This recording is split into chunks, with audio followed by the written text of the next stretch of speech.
c'est ce côté-là qui est négligé le plus. Il y a d'autres choses sur lesquelles on se concentre. On veut les avoir, on veut les posséder, on travaille, on fait des efforts, des sacrifices, etc. Et la pureté, mais on ne la cherche pas.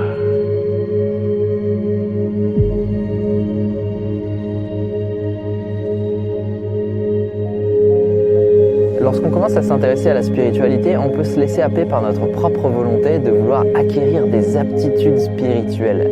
Alors on peut se laisser séduire par l'idée de communiquer avec nos guides invisibles, ou alors vouloir vivre une expérience mystique. Peut-être même essayer d'utiliser les lois de l'univers à des fins personnelles. Je ne vous dirai pas que c'est impossible, irrationnel ou irréel. Par contre, je peux vous dire que c'est inaccessible pour les esprits qui ne sont pas clairs, ce qui implique qu'il y a un processus d'évolution. Alors ne vous inquiétez pas si vous ne comprenez rien à ce que vous ressentez, si vous avez des difficultés à intégrer certaines choses ou si vous vous questionnez beaucoup sur la nature de vos engagements dans un chemin spirituel. Ce n'est pas grave non plus si vous vous sentez perdu. Aujourd'hui, je vous propose une vidéo qui va tout autant vous intéresser si vous êtes avancé dans votre pratique que si vous êtes débutant. Parce que si vous êtes avancé, il est toujours utile et sain de revenir à l'origine des enseignements. Et si vous êtes débutant, eh bien, c'est très important de ne pas oublier un élément essentiel ou une étape. Je vous propose donc des extraits de conférences de Omraam Mikhaël Evanov pour aborder la base de toutes les acquisitions spirituelles. Et maintenant, je vais vous dire maintenant pourquoi les plus grands maîtres se concentrent et comptent, se basent seulement sur la pureté. Mais pourquoi? Parce qu'ils savent que la pureté comme base leur donnera tout le reste. Et comment tout le reste? Mais regardez maintenant. Vous avez quelque chose que vous avez mangé d'impur. Vous êtes nerveux, vous êtes mécontent. Enlevez ça, de nouveau, vous êtes calme, dans la paix et lucide. Ça, tout le monde l'a constaté. Ou que ça soit des vins, des boissons, des liqueurs, des poisons. Donc, enlevez le poison, purifiez donc, ou certains qui doivent vomir, et ils se sentent bien après. Il faut donc enlever ce qui est nocif. Tout s'ensuit après. On se sent bien. Après, on se sent plus éclairé. La pensée marche mieux pour résoudre les problèmes, pour trouver certaines choses. Et après, on se sent plus fort, plus puissant pour agir, pour faire le travail. Et on est plus heureux. Donc, regardez comment tout est lié, basé sur la pureté. Alors, la pureté vous donne plus de possibilités à comprendre les choses, à les pénétrer, à les connaître. Vous donne plus de possibilités pour vaincre les difficultés parce que la volonté se renforce. Vous devenez beaucoup plus expressif parce que vous avez la joie, le bonheur, le contentement. Et tout ça se reflète sur la santé et la santé s'améliore. Et ainsi de suite. Mais alors, tout est basé sur la pureté. Alors, mettez des impuretés, commence à pourrir, commence à fermenter, et bien vous verrez après la perdition, la dislocation, voilà, l'assombrissement, l'affaiblissement, et l'homme disparaît. Et pourquoi? Parce qu'il n'était pas intelligent, parce qu'il n'était pas riche, parce qu'il n'était pas puissant. Non, parce qu'il était impur. Alors donc, de vouloir se purifier déjà c'est le commencement de la perfection, de la sagesse, de la toute-puissance. Seulement le désir de se purifier. Et ça, les gens ne savent pas ça non plus. Jamais ils ne pensent à ça.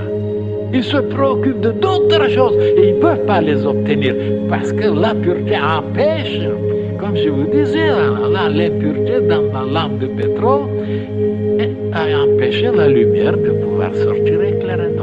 Alors quand donc on se purifie, plus on se purifie dans ses pensées, dans ses sentiments, dans sa nutrition, dans son comportement, la lumière, comme je vous ai dit, qui est déjà la lumière dans le cosmos, pénétrant dedans facilement, elle nous éclaire et on voit plus clairement comment se diriger, comment résoudre les problèmes, comment se comporter, quels sont les résultats, les conséquences de chaque chose que nous faisons.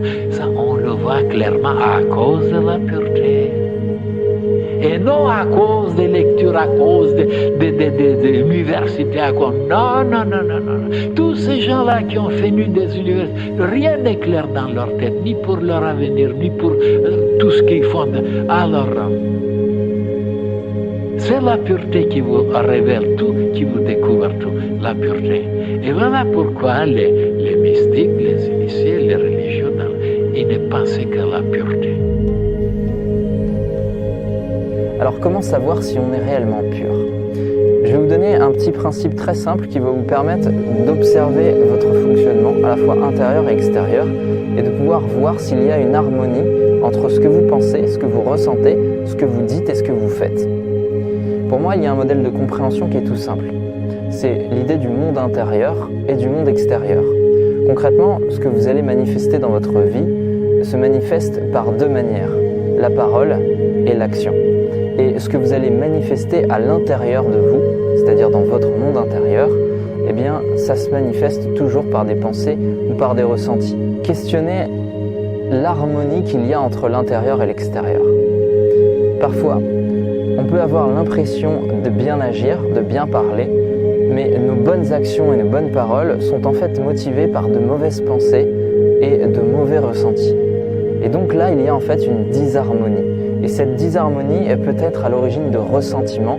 Et lorsque ces ressentiments éclatent, souvent, ils génèrent de graves conflits.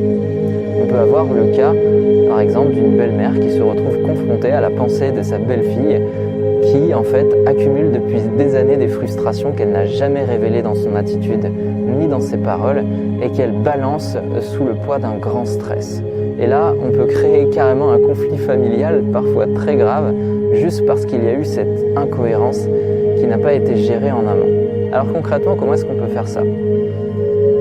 La première chose que j'aimerais vous dire, c'est ne vous satisfaisez jamais du fait de bien agir et du fait de bien parler uniquement. Parce que c'est très facile de bien agir et de bien parler. Mais si au fond, vous ne ressentez pas ce que vous faites ni ce que vous dites, ça s'appelle simplement de l'hypocrisie.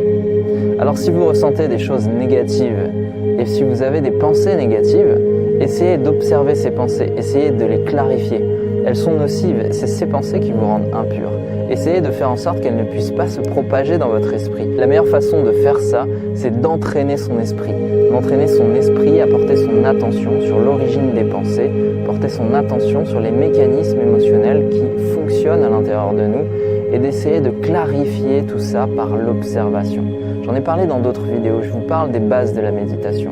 Eh bien, l'une des bases de l'évolution spirituelle, c'est la pureté, et cette pureté ne peut provenir que de la clarté, une clarté que vous allez parfaitement pouvoir cultiver lorsque vous pratiquez la méditation. La méditation est une excellente réponse pour créer une harmonie entre ce que vous faites, ce que vous dites, ce que vous pensez et ce que vous ressentez. A l'inverse, vous pouvez avoir des pensées positives, des émotions positives et mal agir sous l'influence par exemple d'un groupe de personnes qui va vous inviter à faire telle ou telle chose. Et à ce même titre, on peut voir une disharmonie dans votre monde intérieur et dans votre monde extérieur. Les gens veulent effleurer des niveaux maximum d'élévation spirituelle. Ils veulent acquérir des compétences psychiques, développer des capacités métaphysiques, communiquer avec des êtres supérieurs et atteindre l'éveil. Cette tendance vient de la volonté naturelle des humains pour l'expansion et l'exploration. Aujourd'hui, la spiritualité est devenue une thématique souvent confuse à cause de cette volonté. Nous semblons avoir oublié l'origine du processus. Nous voulons être élevés, nous voulons le résultat, mais nous ne voulons pas du chemin. Si vous n'avez pas une capacité d'attention suffisante, alors il vous sera très difficile d'observer attentivement vos fonctionnements internes. C'est pour ça qu'il est nécessaire de s'entraîner régulièrement à la pratique de l'observation attentionnelle et c'est la raison pour laquelle l'entraînement de l'esprit est si important. Alors si vous voulez en savoir plus, si ça vous intéresse vraiment de pratiquer l'entraînement de l'esprit, de connaître les tenants et les aboutissants, je vous invite simplement à vous inscrire au mail. Moi, je vous envoie 1 à 3 mails par semaine dans lesquels je partage avec vous des éléments de compréhension supplémentaires sur la nature de l'esprit, ses fonctionnements. Et je partage aussi avec vous des formations pour aller encore plus loin dans la pratique. N'hésitez pas à me rejoindre. Nous sommes depuis peu de temps plus de 3000 personnes dans cette petite communauté et c'est un plaisir pour moi de continuer de partager des connaissances.